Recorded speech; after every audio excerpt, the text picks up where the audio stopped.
Hey everyone, and welcome back to Holy Humanist. I thought I would just pop on here for a quick chat about, the way things are at the moment. It's obviously left me feeling like something needs to be done. What's happening in the UK right now cannot continue the way it's going. And I guess I just wanted to kind of share where my head's at the minute. So, just to give you all some context, I have never actually been part of any political party in my life. I've never been a member of any political party, and I've never fully felt at home with any one party growing up. I grew up in a British household of Labour voters where politics was kind of just something in the background. You went and you voted once in a while, and usually it was the same party. And that was kind of what everyone in the constituency voted as well. We were part of the same Labour majority, so there was never really any clash of opinions per se, or challenging opinions per se. And for a long time, I must say, like, I was comfortable in that little arrangement. Nothing felt really urgent because Britain, by and large, felt secure and safe and stable. And it all felt quite predictable, to be honest. Things were ticking over. You were safe to go to school, get a job, live your life for the most part, if you lived in like a safe kind of neighborhood. But it seems like that sense of safety has completely vanished. Over the past few years, I have watched this country unravel morally, socially, economically, and the people in charge just don't seem to give a damn, to be quite frank with you. We currently have a government that hates the British people and a monarchy that's either ignorant of that fact or happy to go along with it. We've been tolerating factions and attitudes that are completely antithetical to maintaining a stable and secure society. We've failed to protect our women and girls for decades now, especially the most vulnerable members of society. And as of Monday, it seems like even taking your dog for a walk could lead to cold blooded murder. Women can't walk through parks. Policemen can't be trusted. Remember what happened to Sarah Everard, anyone? I feel like all these tragic cases come and go, and hardly anything gets done, like anything that enacts change, real change. In fact, things just seem to get worse. And this is why, for the first time, I'm really starting to pay attention, not as a ex-Muslim activist, but genuinely just as a citizen who loves this country and a woman who wants to be safe in this country and refuses to watch it sink and slip away from our hands quietly and sometimes not so quietly, as we saw on the weekend at the Tower Hamlets rally, protest, march, paramilitary, Islamist dress rehearsal, whatever you want to call it.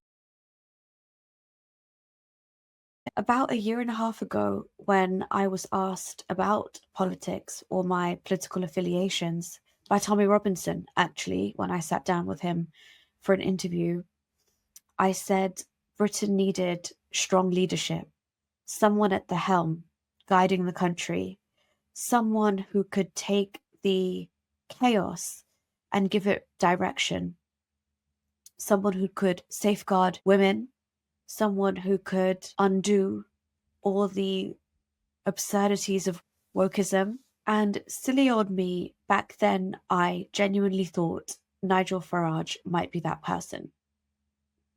He spoke bluntly. To be fair, he came and redeemed his character when he went into the jungle. And I hate to say it, but yeah, a little bit of him humanizing himself worked for me at that moment. And I warmed to him more than I had initially. But yeah, he was challenging the establishment at the time. He said what others were too afraid to. And he said it with a certain level of conviction. At that time, That kind of courage felt like enough. But as months passed, I saw how easily his conviction turned into a performance. When your stance shifts every few weeks, or as much as some people change underwear, you're not leading, you're just going where the wind takes you. And that's what's disappointed me the most. Hearing Farage tell us to simply accept the demographic transformation of Britain, as if the direction of the country is just an act of nature rather than a matter of policy and values, something you just passively go along with. No, democracy is about agency, not resignation to huge scale Islamic enclaves. Sorry, but that was the moment I started to feel embarrassed. Embarrassed that I'd looked for a savior rather than a benchmark. Because the truth is, no one person will rescue Britain. It has to be a concerted effort and a joint effort. But what we can do as individual citizens is demand better. We can demand integrity and courage at the very least from anyone who asks for our vote. They must have a backbone. And lately, on that note, the reason I'm speaking today is because the people I found myself listening to, really, I mean, listening to more and more so, are the ones who I think still believe in those words. People like Ben Habib, who speak plainly about principle, law, and belonging. It's not celebrity politics, the way Farage seems to be aspiring towards. It's conviction politics. And I feel like that's the difference that really matters. That's what we need. That's what this country is yearning for. I'm not saying I've joined any party. I haven't even joined up to Advance UK yet. I've been observing, still an observer, still learning, still weighing up every word. But I am definitely drawn to voices that stand on something solid, that refuse to apologize for wanting a safe, cohesive, and confident Britain. Because at this point, I think most ordinary people are done with the current status quo and hollow words and empty promises, quite frankly. We just want honesty. Enough is enough. Things have gotten so bad that not too far from me, Wayne Broadhurst, an ordinary hard-working man, was killed while out walking his dog. Journalists said he had died. No, he was murdered brutally, in cold blood, stabbed repeatedly at 5 p.m., the early evening. People have just left work. This was a senseless act that shattered a community, but one we are going to see more and more of, unfortunately, and it's not the first and it won't be the last. And yet, while many people were grieving, our politicians seem more outraged over a Reform MP's comments about overrepresentation in advertising than about an innocent man losing his life on an English pavement. That's literally what pushed me to sit here and speak today, impromptu, because the moral compass of this country seems to have spun completely off its axis. Public outrage is now rationed by some kind of political fashion. And the very same thing happened with the grooming gang scandals. How much are we going to be gaslit as a population before we realize something's got to give? For years, those girls were ignored. Their pain was inconvenient to most politicians. Then, when the public finally demanded answers, the scandals became political currency, talking points, every party trying to have a pop at the other for not taking action when they could have. It took a single tweet from the likes of Elon Musk to shake the establishment awake again. And that should shame every newsroom and every minister, especially the women who look the other way. These aren't partisan issues, they're human ones. There's a quote that you judge a society by how it protects its most vulnerable, and it's women. And at the moment, if you were to judge Britain based on that, I would say the bar is in hell. Now, it's clear to me as day that the Labour Party are pure evil. They actively work against the interests of the British people. And it cringes me out the fact that we have a Prime Minister who's about as interesting as a piece of wet cardboard with absolutely zero charisma, zero social skills. And he's just an embarrassment to be on the world stage, to be honest. I'd rather watch paint dry than listen to him speak. But what him and his cronies are doing is destroying Britain from within. Britain doesn't need managed decline. It needs courage. It needs backbone. It needs a leader. Where are the likes of Thatcher, the likes of Churchill, the likes of Enoch Powell? Where are our modern leaders that we can be proud of? MPs have turned Westminster into a stage for global activism. Look at all these individual MPs who are splintering off from parties, tweeting about Gaza or Kashmir or airports of Pakistan, while their own constituencies crumble. Sorry, but this isn't Palestine. This isn't Gaza. This isn't Kashmir. This isn't Mirpur. This is Britain. And our leaders are supposed to represent us, their constituents. And on that note, with what happened on Monday, with everything we hear in the news, just this absolute barrage of negative, sorry to say, but a shitstorm of things that have just happened one after the other that are enough to make anyone lose faith in the direction of this country is very disheartening. So, yes, I'm interested in politics now, and I no longer care who delivers the truth, left, right, or independent. I just care that someone does. I really am longing for this country to have leadership that is grounded in principles, free speech, equality under the law, not two-tier justice that we see play out on the streets of London every single day. Also, pride in this country's identity. What's happened to it? It seems like any other flag but the Union Jack is welcome in this country. And God forbid you say a word or you speak up against it. So yeah, something has to change. And I will stand with anyone who embodies that, whoever they are. That might mean that I'm politically homeless. Maybe it means that a party coming out of the woodwork like Advance UK are really trying to right these wrongs that have been allowed to fester for decades now. Tony Blair has so much to answer for, this mass migration project, this multicultural project that has been an absolute failure. So watch this space. Every single day I hear more and more from Advance UK. They are pulling me towards joining up. I'm hearing all the right things. And to be honest, that is the teeny flicker of hope that I see right now in Britain. Because I do believe we are on the brink. This is an ideological war. This is a war of values. And it's high time that the British bulldog spirit comes out to protect those sacred, sanctimonious values. So yes, I think Britain can make a comeback. The world is watching us. We are at the forefront of this battleground of ideas and values. And we need a leader to step up to the plate. And I'm hoping we have one, whether it be in Ben Habib or Rupert Lowe or whoever you think.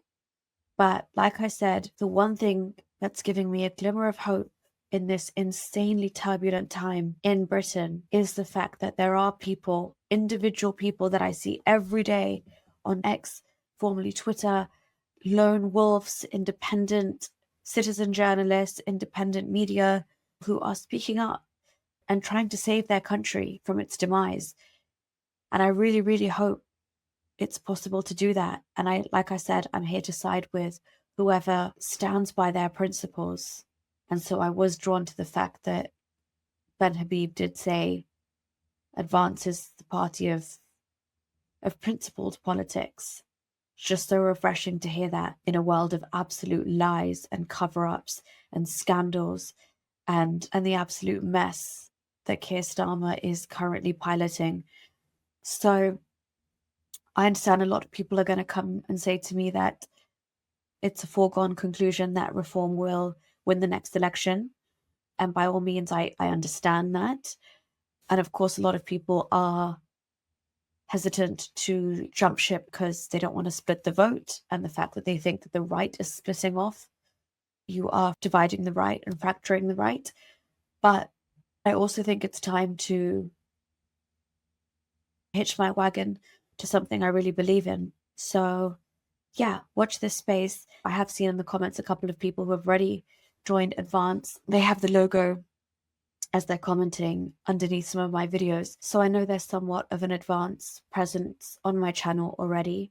But let me know where you are at politically and if you think Advance UK, not at the next general election, but in the near future, can be a force and a party to be reckoned with.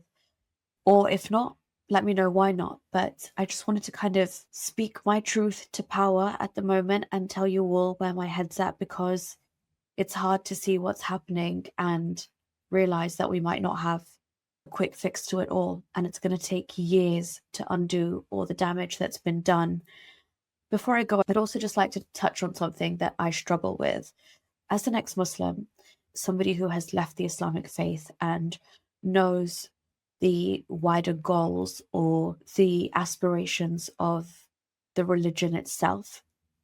I'm not talking as a benign Muslim who was just following Islam in terms of praying and doing what was required of me, but actually understanding the bigger picture, why it's called an ummah, why we have these big congregations, why you have certain views of the West.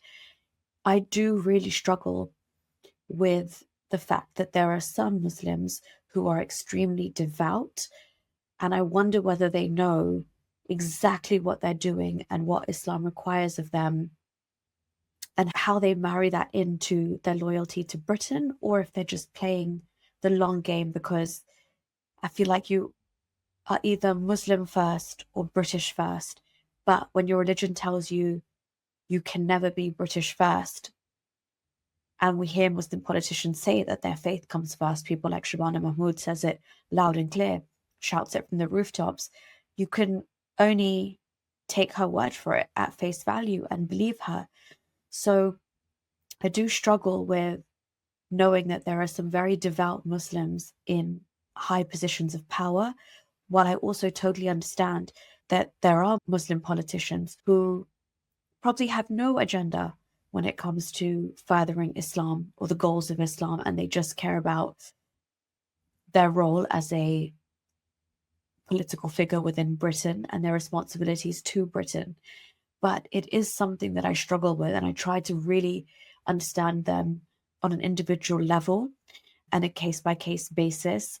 But at times, obviously, given the fact that I've talked about organizations like MEND and the Muslim Council of Britain and the things that they say in their general aims and objectives as organizations or charities or what have you, they are always to further Islam and things like that. And I can't help but tie those into people in high seats of power who hold those positions of office and then are also Muslim.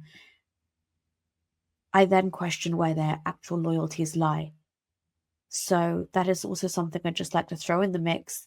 And again, like I said, this is not something I can tar everybody with the same paintbrush with. I completely understand that. It would be extremely foolish of me to do that, in fact, because when I was a Muslim, for the most part, I had no idea about the larger, wider, world-conquering ambitions that Islam had. Now that I do, I'm very much on the back foot and aware of when we see videos like we did coming out of Tower Hamlets, when this young British Asian man who had a message for the far right people, I found that hilarious. What do you want to say to the far right people? I want to tell the people that, sure, that we're here to take over and Sharia law will be dominant. This isn't plucked out of thin air. They are getting this from somewhere. They are getting their instructions from somewhere. They are being organized by somebody or some bodies. So let's also bear that in mind when we're discussing politics. And for me, I like the way so far Advance UK has come forward and has cut through that entirely, whereas Reform UK, at the minute, I cannot say the same thing about them. In fact, Nigel Farage's behaviour and his comments on certain issues to do with Islam and very basic concepts that he should stand firmly on have been very questionable as of late, which is why Advance UK seems like a breath of fresh air, and which is why currently I am drawn more so than any other party to Advance UK. Anyway, that is my little rant over. I was extremely horrified by the tragic events that took place on Monday. I feel like we should all be safe to leave our houses and go about our business, and that's just not the case anymore. I hope that people who are also feeling as dejected and disheartened about the state of this country as I am feel a little bit less alone, knowing that there are plenty of us out there who see the rot for what it is, and we are dying for change, and we'll do our best to work towards that change and protect what is sacred to Britain. So until next time, and hopefully on a slightly more positive note, but no promises, because unfortunately the nature of this channel deals with some very unfun and unpleasant topics. But anyhow, until then, take care of yourselves, be safe, have your wits about you, and please do whatever little you can to make a difference and have your voice be heard, because we live in a democracy and we should make every single use of that to make sure we work to better it. I will be going live on Saturday, so please do feel free to come and join me for that. I will be taking in callers just to celebrate reaching the 50,000 milestone, 55 now. That's how long I've delayed it. But yeah, come and have your say. I'd love to hear what you're thinking and what's going on where you are, and if it bears any resemblance to how I'm feeling and what's going on here. Until then, thank you so much for watching. If you haven't already, please do subscribe to the channel. I try and put out content as regularly as possible. And please do share any videos that resonate with you far and wide so we can spread the message. And people also realize that they're not alone in this. Like, we're all together in this mess, and it's only together that we can get out of this mess. But yeah, until then, look after yourselves wherever you are. Bye-bye. If you like these videos and want to support me in my activism, then you can support me on Patreon or PayPal. Stay free, everyone.